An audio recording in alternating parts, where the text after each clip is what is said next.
The enemies of the Imperium still draw breath. They plot and scheme. They rally their forces within and without. The epic heroes of the Imperium will not rest until every foe is defeated. This will not be an easy task. Between Xenos, heretics, and mutants, the enemies of the Imperium continue to take eternal delight in the warfare and carnage. Welcome to Talk About Tatooine. I'm Andrew. I'm Nathan. And we are twin brothers here to bring you what's new in nerddom and give some colorful commentary on our favorite subjects. Welcome to our cantina. Grab a drink and settle in as we set course for realities beyond our own. Woohoo! Question, is today episode 47? I believe so. Oh my gosh, episode 47. This is crazy. And I don't know exactly when our first episode aired, but we've been doing this for about a year now. So we just want to give a special thanks to everyone who follows our show and likes all our content. The small following that we do have is super supportive. You guys rock. You guys are the best. We love you so much. Yes. Hopefully we can continue to give you the good stuff. With that being said, today's recording date is October 28th, and this episode will be released on October 30th, a day before Halloween. Today we're going to be talking about Warhammer. If you guys caught us on our previous episode, we ranked all of the epic heroes from basically the quote-unquote good guys of the Warhammer 40,000 universe, which is the Imperium. Now we're going to be doing basically everything that's not Imperium, because that actually ends up being about a 50-50 split. So we're going to start off with our starter questions, and we're going to get right into our tier maker, and then we might go over some news at the end. Let's jump into it. Andrew, what are you going to be as Halloween? Or as Halloween for Halloween? So we actually just got a lot of work done on our yard. We put up lights around our little picket fence, our little idyllic American white picket fence that my black lab has not figured out that he can probably jump over. But so we've made our home like really inviting so we can have a lot of trick-or-treaters. We're expecting a ton of people. And I am going to be going as a monk. This is a leftover costume I have from the Washington Renaissance Fair. So I'm doing my part in recycling. Love it. I'm going to be doing nothing because our neighborhood is planning on, basically I'm going to be a hermit for Halloween. And our neighborhood is planning on getting several hundred trick-or-treaters. And some of our neighbors have already bought an amount of candy that numbers more than $100. And I'm like, I'm not doing that. I just started a new job and haven't actually gotten paid yet. Whoa. And I'm not spending $100 on candy. That's ridiculous. So we're going to be kind of lame. Plus, like, I don't want to really be up all night answering the door. The dogs are going to go crazy. And I know that's super lame, but we're hoping to do something next year. This is actually our first Halloween in this house because we moved in last November. And so we actually didn't do Halloween here. So we're just planning on being lame. We'll do something next year, maybe. But right now, I'm going to be a hermit. I got to wake up at usually 4 a.m. So I'm like, yeah, I'm not staying up late for that. That makes me a little sad, honestly. But I get it.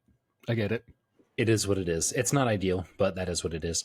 Before we go into our tier maker, we're going to go over our subscription ask from you guys. If you guys are watching this on YouTube, please make sure to like, comment, and subscribe. It actually helps us out a ton. Share us with a friend. If you guys are listening to audio only, we'll do our best to be as descriptive as possible while making an actual visual aid for our tier maker.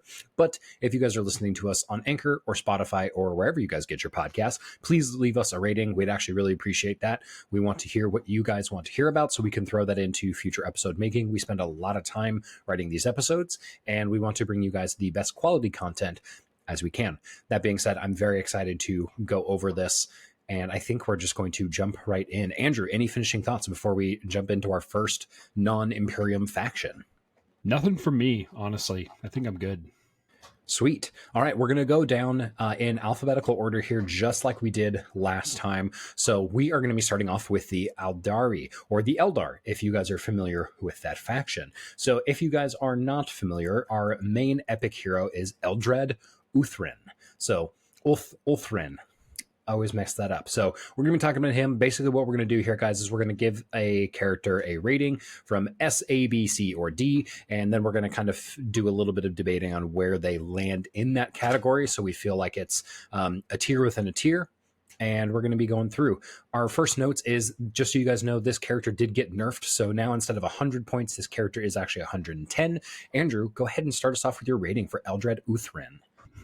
I think I actually have two pictures on here for him. I'm pretty sure this one, the one I'm circling with my mouse, is Eldrad Uth. Like he's got the Uthway colors. If we are wrong, let us know in the comments. This just goes for every faction. If you think we should have highlighted a different hero, let us know. All of the Eldar stands are going to hunt us down. They're not the same. I am not a huge fan of Eldrad. Here's the thing. He's got a really powerful utility, but he's really squishy.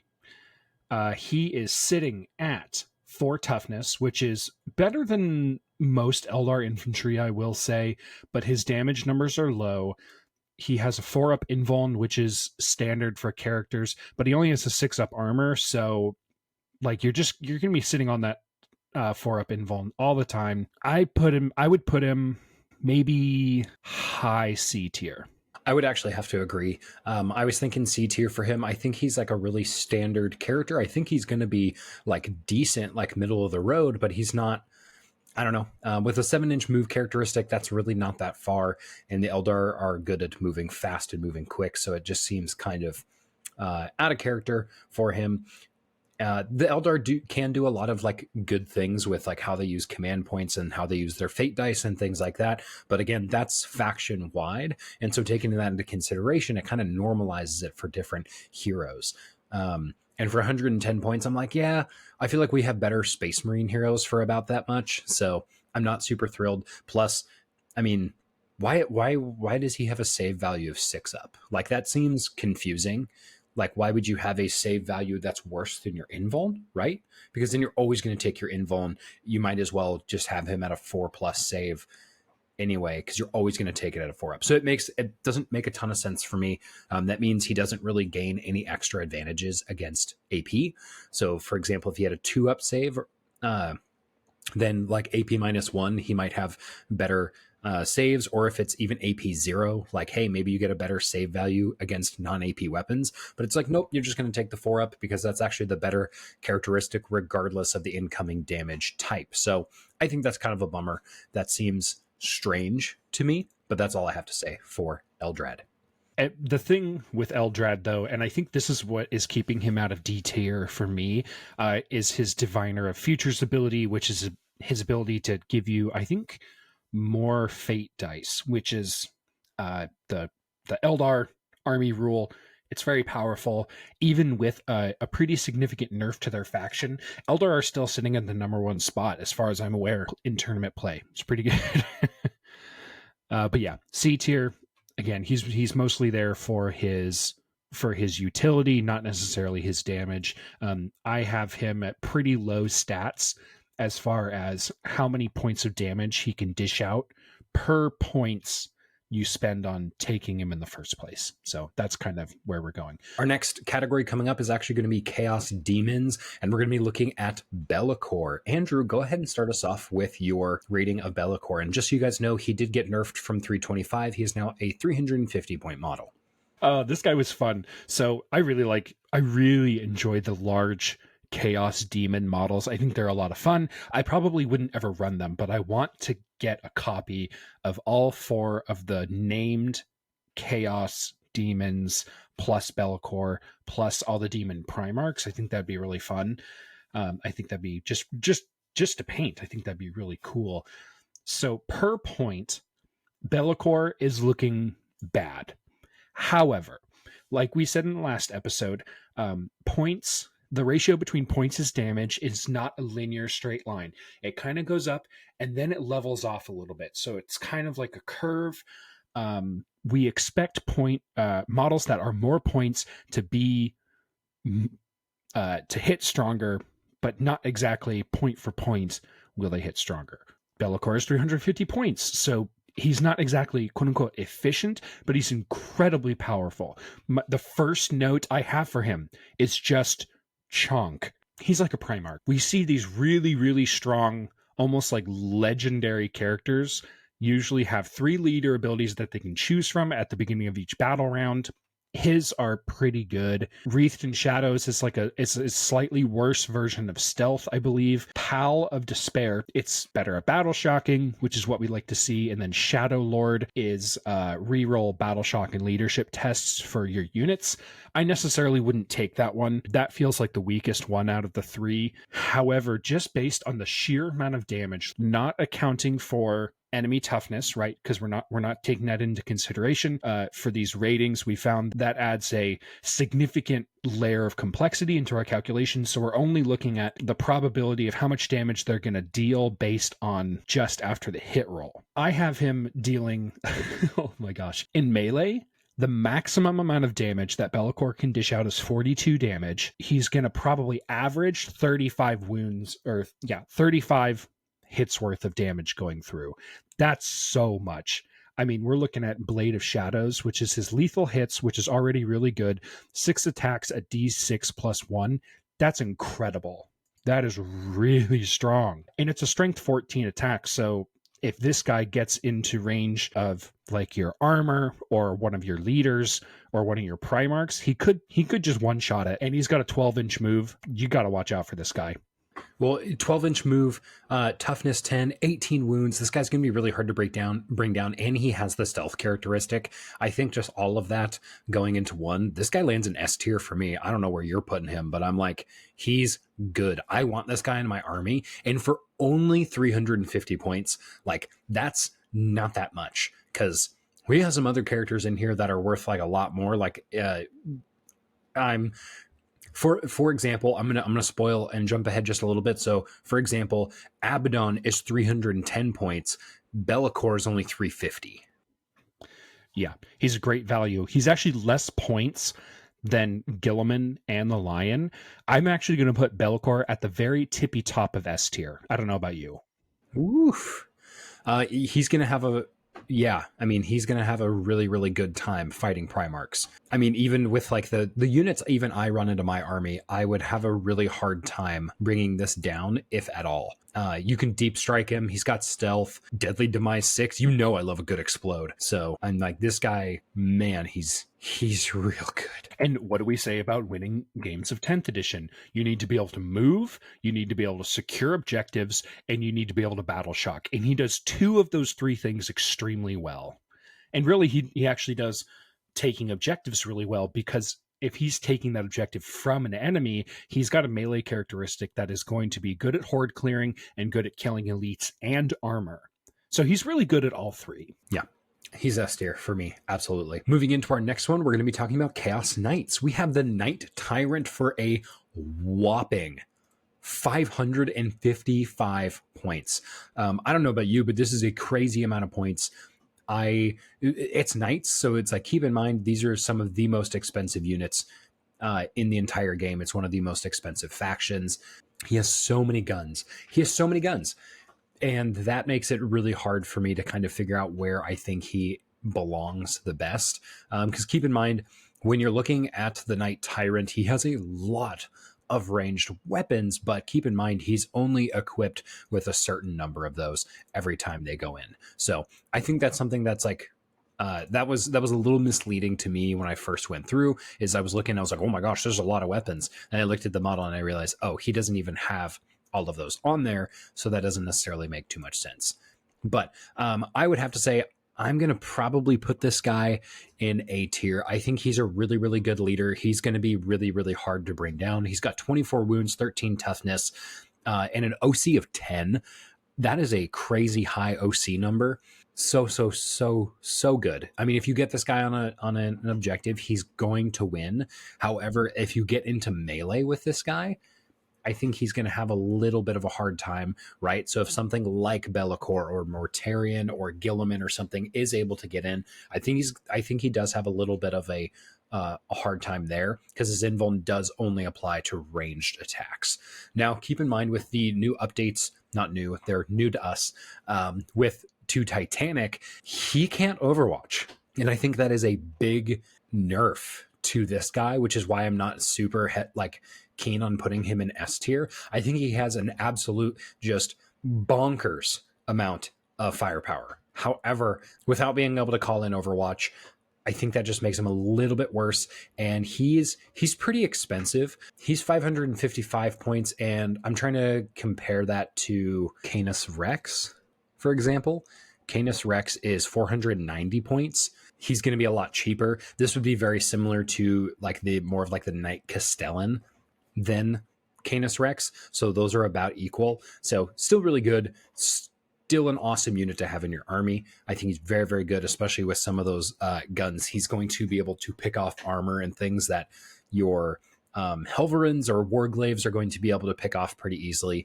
But I think he does struggle a little bit with just overall firepower. I think he could be decently overpowered in melee and against horde armies, unless he's got the Dark Flame Cannon, which again, super cool name, love that, which gives 3d6 attacks, so up to 18 attacks, which are torrent, so automatically hitting. But other than that, most of these, like, you know, if he's looking at his Ectoplasma Decimator, you know, you're getting 9 attacks max if you roll well. Everything else, you're like one attack, D3, D6. So there's a lot of variability there. And I think if you roll poorly, this could really hurt the outcome of this unit.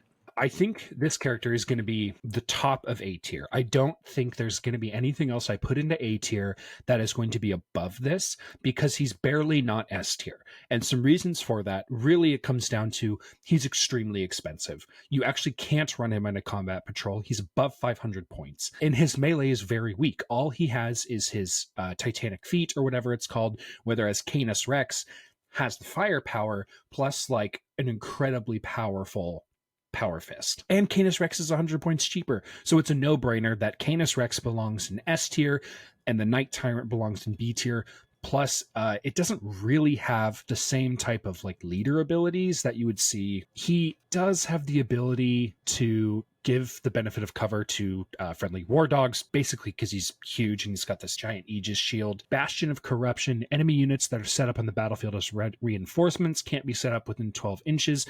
That's good for him because he doesn't want to get stuck into melee because he'll lose. Not necessarily because he's really weak and he'll get taken down. He's toughness 13 and he's 24 wounds. However, if you tie this guy up in melee, you're taking 550 points away from your enemy. Like, that is a no-brainer trade-off as far as like, if I'm going to send like some assault intercessors, or for you it'd be an Orc Boy squad, absolutely charge this guy. It's not like he's going to overwatch you anyway. A tier. Yeah.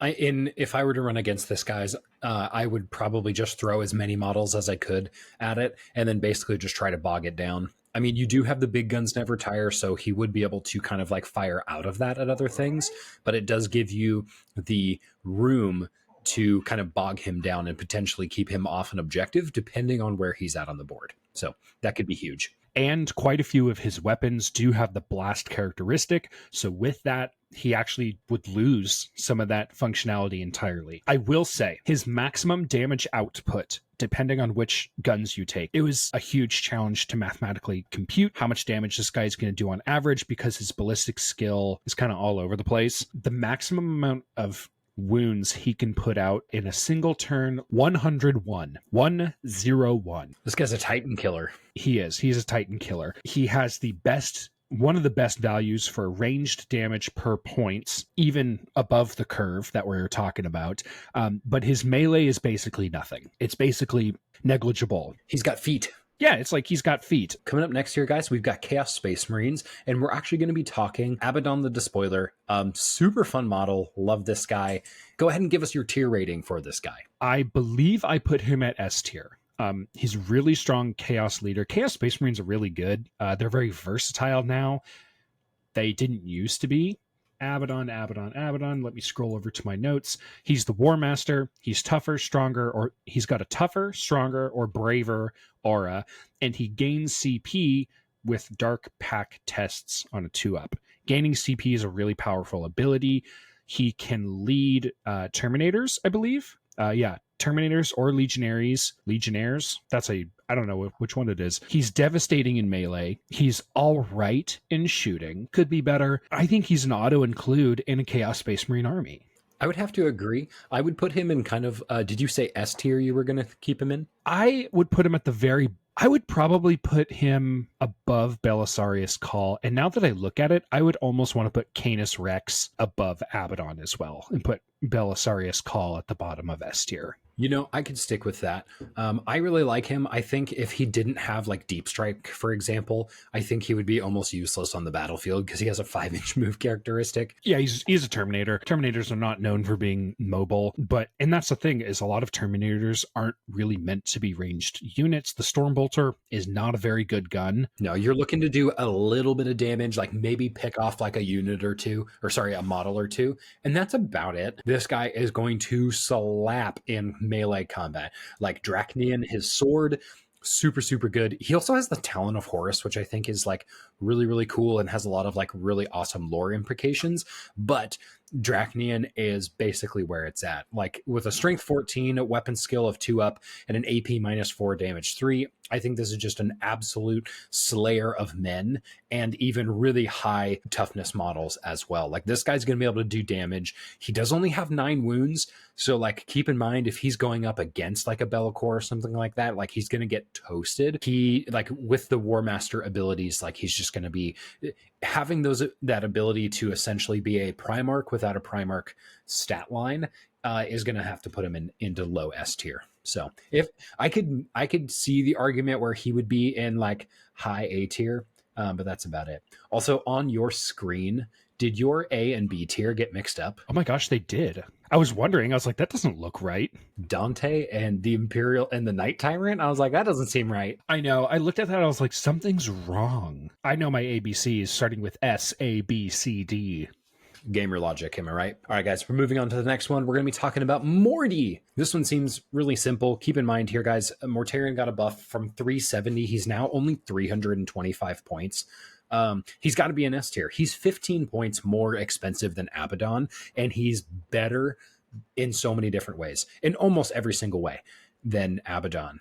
And he's barely more expensive. Keep in mind, Mortarion is actually the slowest moving Chaos Primarch. He trades basically an extra toughness for 2 inches of movement. So when we get down to it, I actually think Mortarion is going to be one of the lower ranked demon Primarchs, in my opinion, because he just doesn't move quite as far. Even though he's got wings, he's got the fly characteristic, but he also, keep in mind, he's got some really good abilities, like being able to be the host of plagues and being able to choose from 3 different leadership abilities is always amazing. You basically being able to tailor your commander to the needs of the battle is always going to be like S tier, in my opinion. And he has Lord of the Death Guard as well. I think that's a fun ability. I mean, he's a really fun model. Like the lore implications for Mortarion, the fact that he's a Chaos Primarch is like really ironic, because he hates magic, and now you're like, hey, by the way, you're a psyker now.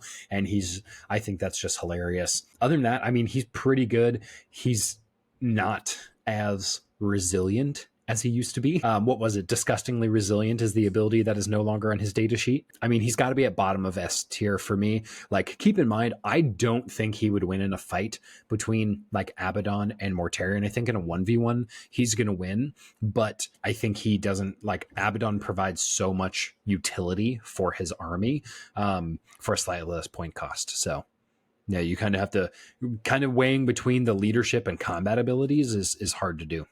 I am so salty about what they did to Mortarion. In 9th edition, Mortarion was unstoppable. He was so good. I remember we played a game, we were playing on Tabletop Simulator, and you had like your entire army was like Titanic orc models. And I had Mortarion, and I just hopped between those models. My first turn, I'll kill that one. My second turn, I'll kill that. And he just never died. He took a lot of damage, but he's a lot less resilient than he used to be. He's got a 5-up Feel No Pain, which is good. I do begrudgingly still put him in S tier, but in 9th edition, I would have put him either at the same level as Be'lakor or maybe even higher. But now I would put him probably above Abaddon because he's going to be more mobile. All right, guys, we're moving into our next faction here. We're going to be talking about the Drukhari. We had to take a little bit of a pause in behind the scenes because we had a little bit of a technical snafu. So we're going to be talking about Drazar or Drazar. I'm not entirely sure how you pronounce that because, again, Games Workshop is in Europe and we're American, so we pronounce everything a little bit differently. So this is a Drukhari model that usually is attached to Incubi squads. It's 90 points. Andrew, go ahead and give us your rating. He's not looking great on damage. He's a little mobile. He's got no shooting capability whatsoever. But here's the kicker. So Drazar is a 90-point model compared to the Archon, which is not an Epicuro, mind you, which is a 70-point model, 75, something like that. 75. So Drazar is more expensive. And looking at some recent tournament lists that I found, people aren't running him. Across the board, people are running the Archon, which doesn't bode well for this guy's rating. Honestly, I'm going to put him bottom of C tier, because kind of in a one-on-one fight, he's not going to beat the characters we have there, like Ironfather, Pharos, Logan Grimnar, and the Space Elf dude. I know this isn't his model. This is an Archon model. We made a whoopsie. All of my notes are on the Archon model, and then we realized he didn't have the Epicuro keyword. So, but yeah, I'm going to put him at the bottom of C tier. I'm not really thrilled. I think with having really low toughness, not that many wounds, no ranged attack, and only being able to attach to an Incubi squad, I'm putting this guy in D tier, like solidly, like middle to bottom of D tier. I think he has very little utility. And honestly, if the tournament lists are not even bothering to take this guy, like I think that's pretty apparent. And I think that's just going to show you that he's not really worth including. So I'd have to put him in D tier. All right. Moving on, we're going to be talking about Emperor's Children. Now, this is a weird faction because we don't have... Emperor's Children are due for an update. Let's just say that to keep it really, really short. And we're probably going to do an episode on them here in the future because they have a lot of stuff that needs fixed. But we're going to talk about Lucius the Eternal. If you guys are familiar with the Horus Heresy series, this guy gets a lot of book time. So super fun. We're looking at a model that costs 95 points, movement 6, toughness 4, save 3 up, invuln 4 up. This guy is supposed to be like the best fighter, 2-up weapon skill, strength 5, AP -2. I think his melee characteristic actually isn't good enough for somebody who is known to be in the lore as one of the best duelists in the Emperor's Children. He does fight first, which is awesome. And even when he's leading a unit, the unit has the fights first ability. So like he is going to be doing really, really well. I think with his abilities and just the fact that I think kind of like he has the Slanesh characteristic. I should say that. He doesn't even have the Emperor's Children keyword because they're not really a faction right now. It's not really an option. So I would say he's probably, man, I'd almost have to say maybe high B tier. I'm not super stoked on Lucius. I'm not digging him. I'm not digging him as much as I want to. I think when Emperor's Children get a reboot, I think he's going to get a little bit of love as well. And that would definitely push him up. But I think right now I'd put him in B tier. Let's see. You'll notice that, again, this model is, that's the model for Fabius Bile, because if you actually search for Lucius the Eternal on the Games Workshop website, nothing comes up. Really? He must be a Forge World model. That's my guess. We did so much research for this. Like, there's so many characters, there's so much stuff. I'm not really surprised that some stuff slipped through the cracks. Right out of the gate, the things that we see on the Forge World homepage is the Emperor's Children. Are you seeing the Fulgrim model? Which is not in 40k. It is in the Horus Heresy game. Honestly, they could put this model in 40k right now and I would be happy. I'm surprised they didn't. Yeah, because why would they make a new model? Like, that's what he's going to look like. Even on Forge World, if you search Lucius, you don't get the model that is shown in the datasheet. There's Captain Lucius, the Faultless Blade, but that is his pre-Chaos tainted model. What model in the Chaos Space Marine Codex are they using? Because this, I'm actually showing it on my screen now, I can't find this model on their web store at all. That's really interesting. That means anyone who has it probably is holding on to them and potentially selling them as like a collector's piece. Yeah, let's see. Okay, so we've talked about this model is hard to get. it's hard to run a character that's hard to get a hold of. My guess is you would have to proxy this character. Just between you and me, if I were to proxy this character, I would take a model of the Emperor's Champion and I would start proxying from there. Yeah, for sure. Because that's really what he's supposed to be. He's definitely not as good as the Emperor's Champion. Like we said, I'm honestly, you're putting him in B tier. I would throw him all the way down into C tier, maybe above Eldrad. I just don't like him. We can go with C tier then. Yeah. You feel a lot more strongly about him than I do. I'm kind of just like, meh. Like, yeah, I'd like to have him in combat, but other than that, it is what it is. Yeah, he's fine. He's nothing incredible to write home about. If you do want to get the Slaanesh bonus in your Chaos Space Marine army, you have to run this model.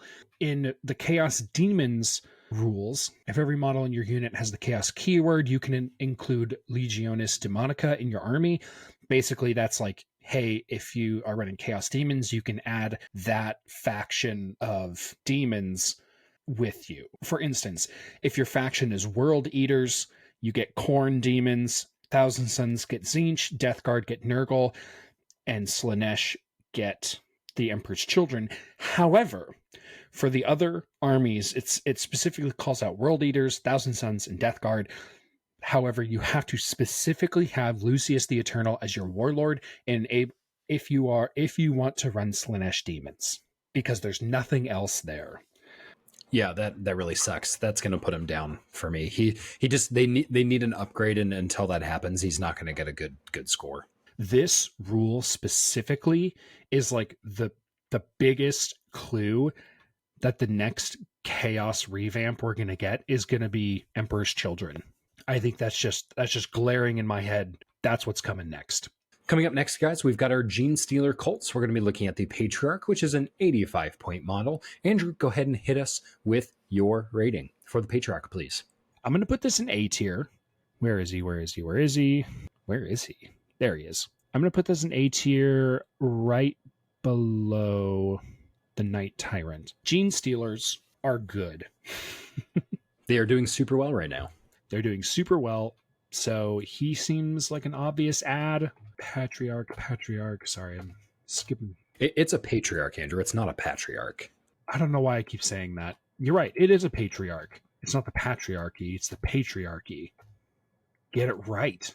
He is a devastating, very literally, he's a devastating leader. He has devastating wounds. He gives devastating wounds. Battle Shocks units in outside of the Battle Shock phase. He's got like a once per game where he can double the range of that Battle Shock. That's really good. He's got a 4-up Feel No Pain. He's decently tough. So T5 is pretty good. That's the same toughness as a Terminator. That's why I'm kind of putting him pretty high. And he's relatively inexpensive for a leader.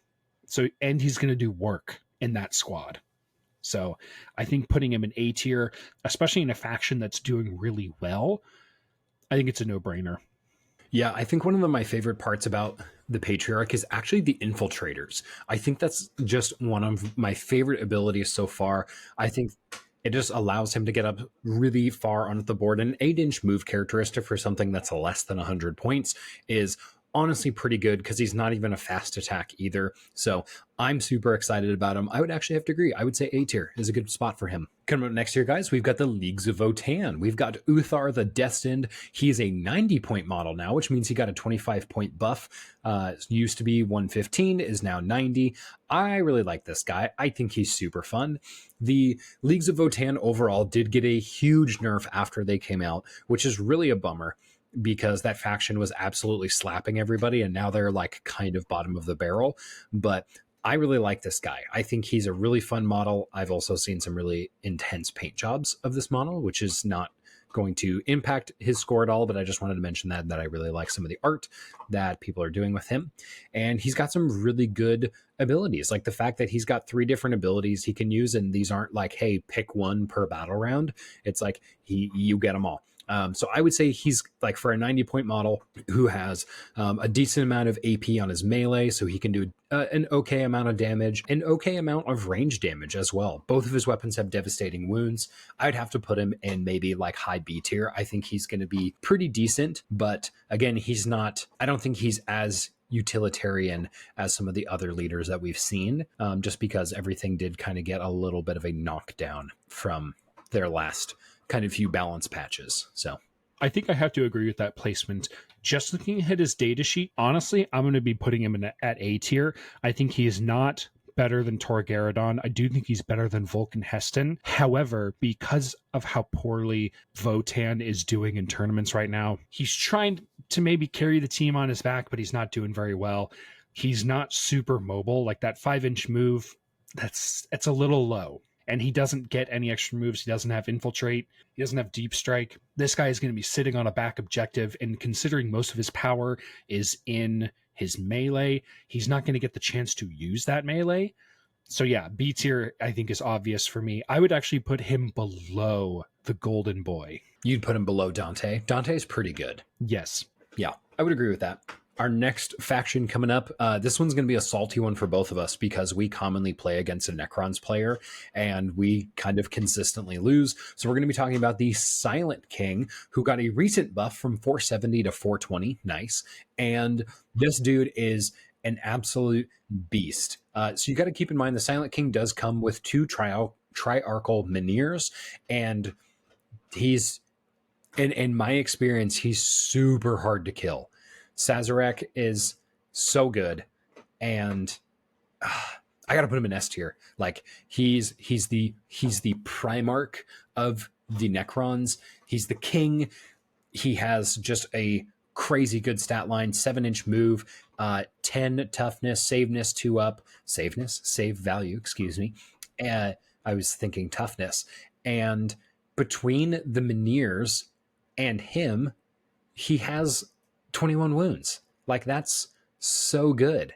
So he has some really awesome ranged abilities. His Annihilator Beam, Scepter of Eternal Glory, I think the 26 wounds, excuse me. Yeah, he does have 2 of them. And the Necrons have such what's the word I'm looking for? They're very durable, but the names they give their weapons are kind of like outlandish and silly. Annihilator Beam, Scepter of Eternal Glory, Staff of Stars, Scythe of Dust. I'm like, okay, we get it. You're very boisterous in your weapons. You're very important. We get it. But this guy slaps on the battlefield. He's hard to take down. He has a lot of wounds, and it's just, man, they are hard to kill. Even his Menhirs just do a ton of damage and are just soaking up wounds, so he can just keep on dealing damage. Like, I gotta put this guy in S tier. There's no way he's not there. How do you feel about his placement in S tier? Do you think he belongs above Trajan Valoris? Better than the Primarchs? Where are you putting him? Right now, this is where he is. As somebody who hasn't gotten to see how he fares against Primarchs, which hopefully in one of our next battles, you'll be able to field Lion against the Silent King, but we'll see. But I would say right now he's pretty high up there. Middle of S tier is probably pretty good, because I would trust him to beat Trajan Valoris. I would trust him to take on Canis Rex and do pretty well.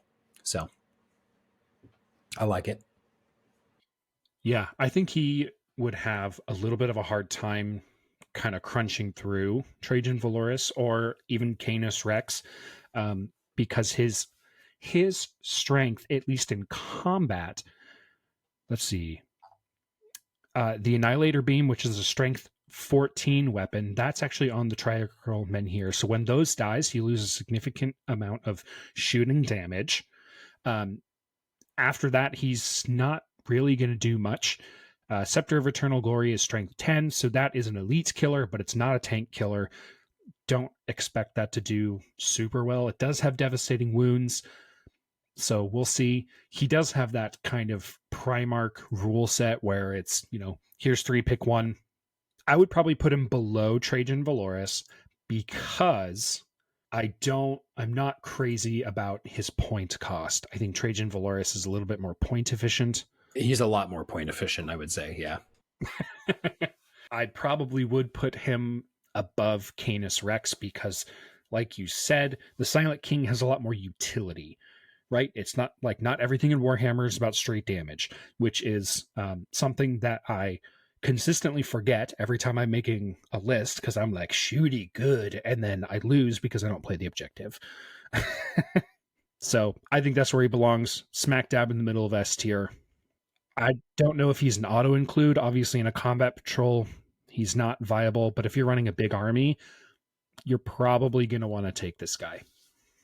So coming up next here, guys, we have the Orcs. We've got Gazgul Thraka himself. This is a 235 point model, and I'm going to be honest, he's got to go in A tier.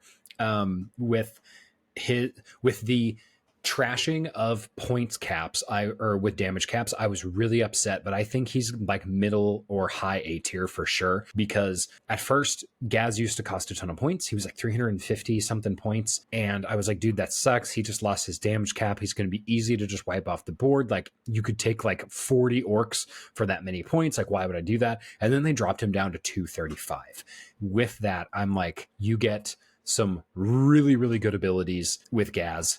Makari is an absolute stud in making those saving rolls because he has a 2-up invuln, and that is just fun to frustrate your opponent with. So much fun to play.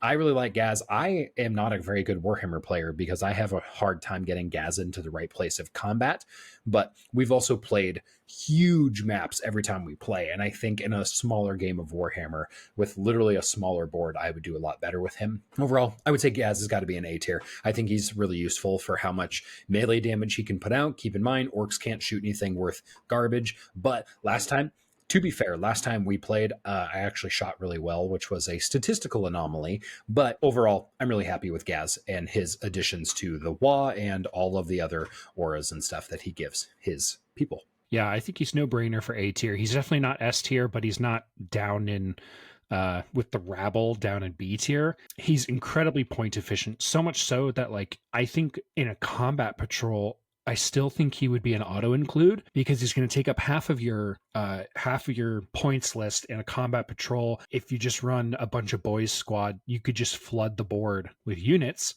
even in a 500 point game, and still have this absolute monster to hack through whatever he needs to hack through. Because if he can really get stuck in, you're going to have a hard time removing him. I guess that's why he's made out of fungus. He's hard to treat. I don't think I would put him above the Patriarch, though, because orcs are struggling in the meta right now. We have been including, so I don't want to be super inconsistent. I want to be really consistent, and we have been including just overall how well these armies are playing. So yeah, I would have to agree that we do have to take into consideration the army itself because we have been doing that with other characters. So, all right, guys. So because of time restraints and just how many factions there are in Warhammer, we are actually going to call an audible, and we're actually going to break this up into a third part. So thank you guys so much for hanging around. We're actually going to finish this episode off with some news from the HoloNet, and then we are going to be outroing us out so that way we can stay kind of on time and I don't have to spend my entire weekend editing, which is going to be really nice. Andrew, hit us with some news from the HoloNet. So a little bit of Star Wars news. If you follow, we are in an age of recaps and remasters of games, including but not limited to Star Wars Dark Force, and we finally have a release date. So this is going from it was rumor and then it was confirmed, but we didn't have a release date. Now it has a release date of February 28th, 2024. That's actually not super far away considering this 2023 is almost done, which is wild to say. I will also mention, it looks like a great game. I'm probably going to get it if it's not super expensive. Another game that recently released kind of under our radar and we had been covering and then it just like didn't come out when they said it was going to, was Return to Moria, which is the Lord of the Rings game. It was supposed to come out this last spring and then it didn't. And I think I even said in one of our podcast episodes, I was like, this game is not going to come out when they say it's going to come out. Like there's been no marketing, there's been no nothing. And honestly, there was no marketing when it released. So it's actually available on PC now, which I was like, what? How did I not hear about this? It's available on PC. It is going to be coming out to console as well. They're still looking at that. Again, hopefully this isn't the Dark Tide treatment where the game takes another year to release on console. I think that would absolutely tank this game because it looks rough. We may do an episode just talking about like what happened with this game and what's going on with it. I'm not sure. There may be nothing to report on, but the graphics look kind of bad. The graphics look worse than the Battle for Middle-earth mobile game. Ooh, that's not a good look. It's not a good look, and maybe it's great. I haven't really watched all that much gameplay. That was kind of just like my glazing past it when I was trying to actually like do work, because you're not supposed to watch YouTube at work. Whatever. But that's something that happened as well. I'm definitely more excited for Dark Force. It's not a game I got to play a whole bunch when we were younger, so I'd be excited to really kind of do a first playthrough, so to speak. Awesome. All right, guys. Thank you guys so much for listening, and we are super happy to have all of you guys in. Again, please make sure to like, comment, subscribe on YouTube, and leave us a review on Apple Podcasts, Google Podcasts, or wherever you guys are listening, Spotify included. Make sure you guys reach out to us if you guys have questions. So that's what the comment sections are for. We have an email if you guys use one of those anymore. I know a lot of people don't even like sending emails because that's like a work thing only. But if you guys have questions, please let us know. Subscribe to the podcast, guys. That really, really helps us out. And make sure you guys follow us on Twitch. We do that's where you guys are going to catch us throughout the week. So I started a new job, which means hopefully I will be streaming some more. Andrew is already streaming 2 to 3 times a week as well. So we're really excited to have a more vocal presence there. If you guys support us on Patreon, which is super huge for us, we do giveaways over there that goes directly into funding higher quality content. So if you do get something out of this podcast and you enjoy it, please consider supporting us. That does give you lifetime access to our Discord server, and we'll give you access to like our Minecraft realm.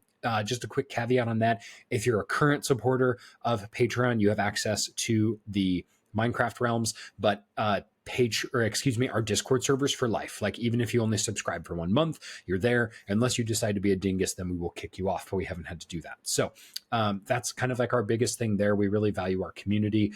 Our patrons do a lot of input on like our Twitch streams, stuff like that. So there's only a couple right now, but we'd love to add to that number. So please make sure you guys check us out. We are kind of going through a little bit of a Warhammer kick right now. We're going to be going back into Star Wars, Marvel, other superhero franchises. We're going to be talking about Loki here soon. We have a lot of stuff coming down the pipeline here, guys, and this takes us a lot of time to write these episodes and make sure that they get all edited and produced. So please help us out by supporting the podcast. And until next time, the Emperor protects.